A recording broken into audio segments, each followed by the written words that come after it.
gotta take Oliver to the hospital today. We're all geared up. I'm scared as shit, y'all. I'm really scared. Hey, what's up, you guys? It's Alice. Sorry I've been MIA for a while. Life got busy, and this video is basically going to be about dealing with the sick rabbit and how I'm dealing with this emotionally, because it is kind of emotional when your fur baby is sick, and I have 5 fur babies, but this one specifically is my baby. So Oliver is a Netherland dwarf. He is 4 years old. He turned 4 in February. Is sick. Don't know what's wrong with him, and the only reason why I kind of knew something was wrong is he had a head tilt, and I called it his like gangster lean, because he's just kind of leaning to like the left side. So he was leaning to the left side, and I was okay, that's kind of odd, because I mean he leans a little bit more to one side anyway, like that's just how he's always been, but it started getting more like this, and I said, okay, you know, I'll keep an eye on it, just to see if it gets worse. So I watched him after I noticed that. The next day, I noticed he was just sitting in the corner of his cage, and he's got a pretty big cage. It's almost 5 feet long, and it's like kind of 2 stories, so he's got like a little ledge, so it's a pretty big cage for a little Netherland dwarf. He's like this big. He's not very big at all. So he was sitting in the corner, and I was getting dressed. I was putting on my makeup, and out of nowhere he like flips over and like freaks out, and I just thought, you know, something spooked him. You know, I live in the basement. There usually isn't any shadows or anything, but you know, I figured something spooked him, because sometimes he just freaks out or he gets excited. So I didn't pay any attention to that. But I was like, okay, you know, that's kind of weird. Whatever. The following day, so this is, I want to say the second day after I noticed the tilt, he was still leaning to the left side quite a bit, and I was playing with him upstairs on the main floor, and he usually loves to run around everywhere. He runs around everywhere upstairs, he jumps on stuff, he throws stuff, like that's just how he is, but he wasn't active. And I thought that was kind of weird, because I brought him upstairs around like 2 o'clock in the morning, because I don't sleep at night. He doesn't sleep at night. He normally doesn't go to bed till like 5 in the morning anyway. So I thought it was kind of weird that he wasn't his usual like active, crazy little self. And so I tried to nudge him to go run around, and he kind of like would stand there and then like all of a sudden tip over, and I was just like, okay, you know, that's really weird. That's not like him. This has been going on for 2 days now. I don't know how I feel about this, so I'm gonna watch it for 1 more day, just because it doesn't seem right, but I also want to make sure I'm not being dramatic, because he could just be tired. It's 2 o'clock in the damn morning, you know. I brought him upstairs again, and I said, Mom, watch him, because I feel like I'm being crazy, but just watch him, because it seems off. You know, he's not running around, he's flipping to the side. And so we sat there and we watched him, and again, he wasn't running around. I took his litter box upstairs, because he is litter box trained, and he likes his litter box up there too, and he didn't want to get out of the litter box, and I was like, okay, let me just pick him up, and I put him on the rug, and he was just sitting there. And then out of nowhere, it literally looked like somebody grabbed him and like rolled him. So he was like, you know how you like roll down a hill? That's what it looked like he was doing. Like he was just rolling, and then he couldn't stop rolling. And so I like freaked out, and I grabbed him, and I was holding him, and I was like, oh my God, like this is not normal. Like, did you see this? And my mom said yes. So it was nice to have, you know, that other confirmation there that I wasn't the only one wigging out about my rabbit acting crazy. Like it wasn't just me being dramatic, it was something serious. And I said, okay, like I held him for a little bit. He was really shooken up. He just laid in my arms, didn't want to move, didn't want to do anything. He just laid there, and I was like, oh my gosh, like what's going on? And he kept licking me, because he's a licker. He loves to lick, but he was really scared. So I said, okay, let's put you in your litter box, since that's his favorite spot, and I will look up what's going on and see if I can find anything, to see like if it is, you know, that serious to take him to the vet. I mean, it's pretty clear that I was going to need to take him anyway. So I set him in the litter box, and he was just sitting there, and then out of nowhere, he was already leaning on it on his left side, and out of nowhere, he like falls over, and he couldn't get up again, and I was wigging out, so I was like, okay, no. So I held him in my arms, and I called like 5 vets, and the problem is Oliver's considered exotic. I don't see how a rabbit is considered exotic, but they are, and there were no exotic animal hospitals or vets around me, and I actually called one, and they referred me to the one I took him to. So I called him, I told him what was going on, and it was kind of expensive to take him because it was after hours of the clinic, so it was like emergency room for him, and I was like, okay, you know, like, let me see if I can afford that. If I can, I'll just pop on in. The other solution was driving, I want to say about an hour away on Sunday, because they didn't have, the doctor that's familiar with rabbits was gonna leave, and they had another doctor in the other facility that was further away, but they weren't sure if they were going to have any openings, because there really isn't a lot of vets specialized in rabbits, I guess. But we took them. I had my mom go with me because, you guys, I was really scared. So we went, and we got him looked at, and you know, they weighed him, they checked his temperature, they were asking me all these questions, like, how long has it been going on? Is he eating? Is he drinking water? Any discharge? Like, tell me, like, you know, things out of the ordinary. And he eats normally. He was drinking normally. He was peeing on us, which is kind of unusual for him because he doesn't normally pee on you unless he doesn't like you. But he even peed on me while I was on the phone with the scheduler for the emergency room. And that was kind of another sign, like, okay, something's wrong, because he's not even like peeing, but there was still like pee in the litter box, but it didn't look out of the ordinary, but maybe it was. So we went and we told him everything, and while they were interviewing us, Oliver was in his little like to-go carrier that I have for him, and he like stood up on his back legs, and then all of a sudden he like flipped over and started rolling, and I like grabbed him, and thankfully the vet tech, I guess, I don't really know what you'd call them, I'm sorry, I'm not familiar with their terms, she saw it too, so I was happy it wasn't just like me and my mom, but that way she can also describe it to the vet, because then it sounds weird saying like, you know, it looked like somebody grabbed him and was like threw him and he was just rolling around, because it was pretty like violent rolling, and my biggest fear and my mom's biggest fear was that it was like a seizure or something, but the vet came in, she took a look at him, and basically they don't know what's wrong with him just because there's like no significant signs other than leaning to the left and the rolling. Because if you have a rabbit that is sick, you want to keep an eye out for the head tilt, if their eyes are rapidly moving, if they're too dizzy to like even walk, like they're walking in circles, they're dizzy, or they just can't get up, like they're just too dizzy, there's something wrong with them at that point, and at that point it's serious, you guys. Like, at that point you would really need to take your rabbit to the vet, just because that is very serious. So sorry, you guys, this video is going to be long.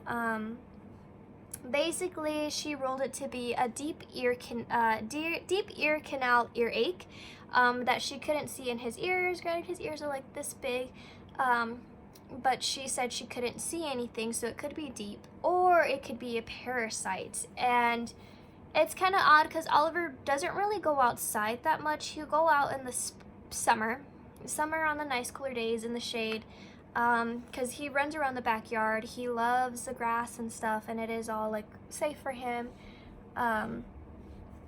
But he really didn't go out this summer because I was traveling a lot this summer.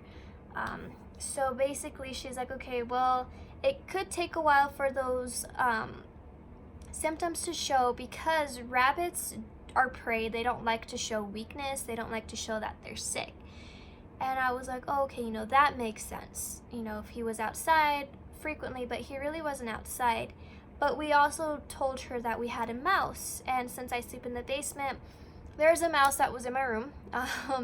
I really don't have food or anything in my rooms for him to stay here other than the scent of my rabbit, you know. But she also said it could be possible that the mouse brought in a parasite that leached to my Oliver. So he's getting treated for a deep earache and a parasite, or they call it, he's on dewormer medication pretty much. So that's what happened the first time I took him to the vet. And it's been a week. We had his follow-up today. And basically, he's not falling over. I'm gonna knock on some wood. But he's still leaning to the side. It's not worse, it's not any better, it's still the same. And they basically said, you're gonna keep him on his ibuprofen and his amoxicillin for another week, and then for another 3 weeks you're gonna keep him on the dewormer, and you're gonna come in for a follow-up with 2 weeks. So, you know, it gets expensive, you guys, it really does, and sad at the same time, because he doesn't like his medicine. And I'll post a video on how you guys give medicine to rabbits another time, just because my work schedule is kind of all over the place, and Oliver has a set time to get his medicine at 6 in the morning, and that's when I get up to go to work. So he gets that, and I don't really have time to get everything recorded for you, but I will do that for you guys when I have the time, since he's going to be on medication for a really long time. So basically, I'm still watching out for any weight loss, not eating, and he does have something called critical care. It's like basically protein shakes for your rabbit. You just kind of mix it up, and it just literally smells like hay and like other grassy stuff. It smells like grass, but he does not like it, which doesn't surprise me, because he's really not a big fan of hay either. I don't know, you guys. So watching for that, watching for dehydration. So I am watching to see how much water he drinks, and I changed the container to something that I can actually see and keep track of it.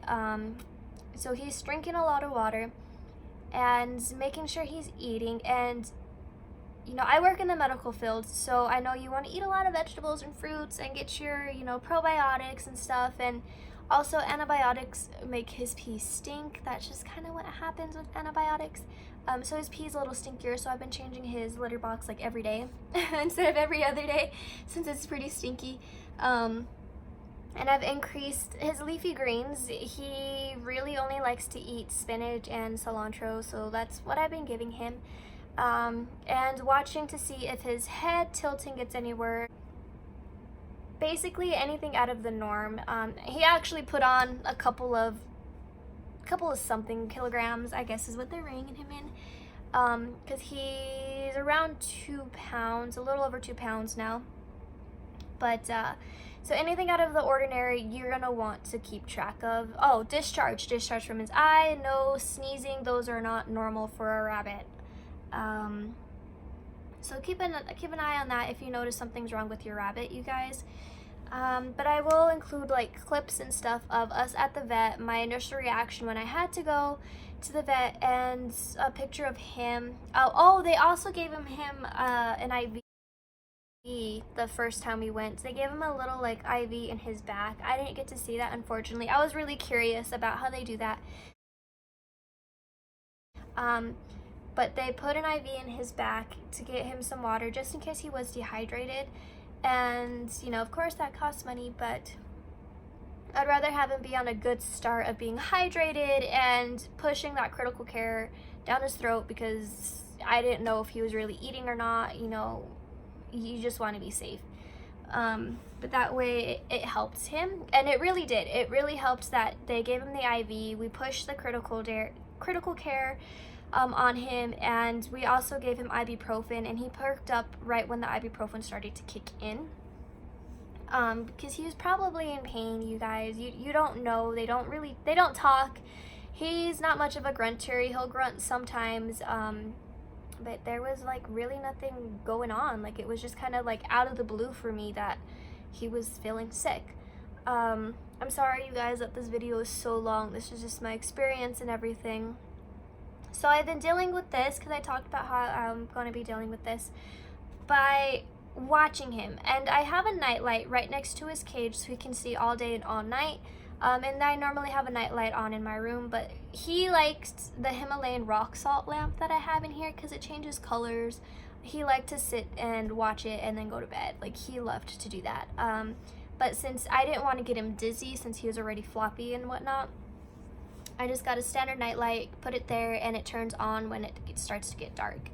So he has a nightlight. I also made his cage smaller. Instead of having the whole 5 feet, I chopped it down to where he's only on one floor in a smaller section, just because I don't want him to hurt himself. He can still run around and has space to stretch his legs, of course. But I'm really trying to encourage him to rest and relax, eat your food, drink your water, eat your greens. And he does have toys, and he's got chewing toys in there, but he's really enjoying the resting right now. Like, he's happy his litter box is on the same floor as him, and everything's all close together, just so it's easier for him, because he was really struggling to, like, even just to, like, do a little hop into his litter box. He'd, like, flip over because it was too much. It was just too much for him, and I don't know how else to describe that, but that's what was going on. So I've been dealing with that by, monitoring him. I give him his medicine in the morning, and then he hates it now. He hates it. He hates it so much. But he gets his medicine in the morning. I give him some food, and then give him some more water if he's low on it. I go to work, and I work 12, 13-hour days, only 3 days a week. So when I get home from work, I'll come back, double check on him, make sure he's okay, see if there's an increase in poop or pee, just, check on it, make sure there isn't any blood or it's not discolored or something. So I've been doing that. I've been cuddling him, lots of love-ins, just because it makes me feel better. He likes to cuddle. He's a big cuddle bug. We'll lay in bed together and take naps. I'll cuddle him and he'll lay down right here and we'll just take naps. That's just kind of our thing. We'll watch some Netflix and take naps. He does love to watch TV. He loves TV, you guys. So that's how I've been dealing with it. And also, having a support system is good. I know I'm sounding like I'm dramatic, but it's comforting knowing that you have somebody there who's gonna support you through what you're going through. I know, like, some people would say it's just a rabbit, but this is my baby. Like, this is my baby. So I'm happy. Like, I have my mom, thankfully, who gets it, because like I said, we have 5 fucking animals in this house. Understands. She'll check on him too when she gets home from work. She gets home from work pretty late too. Just to make sure he's okay and he's not dying, pretty much. And, that's nice to know that she'll check on him when I'm gone. So, yeah, just having a support system is nice. Having the availability to cuddle him the days that I'm not working. So just being able to spend that quality time with him is how I'm dealing with it. Like, I'm not crying about it. Or crying on him. I did cry on him when I took him to the vet. I felt so bad. He was like covered in tears. But if you guys posted, like I said, I'll show a video on me giving him his meds, so that way if you have a rabbit who needs to take medications, you can see how to do it. Like, they showed me how to do it at the clinic. I'll also go into more detail about the medications he's on, because I don't remember the other one. I know it's like amoxicillin, ibuprofen, I think it's like Omtrac, something like that. And the dosages, just because he's really little, he doesn't get a lot. Even like his IV was like 30 mLs, which is like not much, really not a lot, just because he's a little tyke. But yeah, thank you so much for watching. I'm sorry this is such a totally long video. I'll keep you guys posted, just in case some of you guys are going through similar things with your rabbits. I'm not going to be a rabbit channel. If you need more information about rabbits, my favorite rabbit channel is Lennon the Bunny. Lennon's mom posts a lot of great stuff about how to care for your rabbit, what they need, how to socialize with your rabbit. It's just a really great channel to watch, you guys. If you're interested in getting a rabbit, I would go check her channel out, just because her and Lennon have such a great bond. I love it so much. I'd love to have a relationship like that with Oliver. And I'll continue to figure out what this channel is about, what's going on. But thanks so much for watching.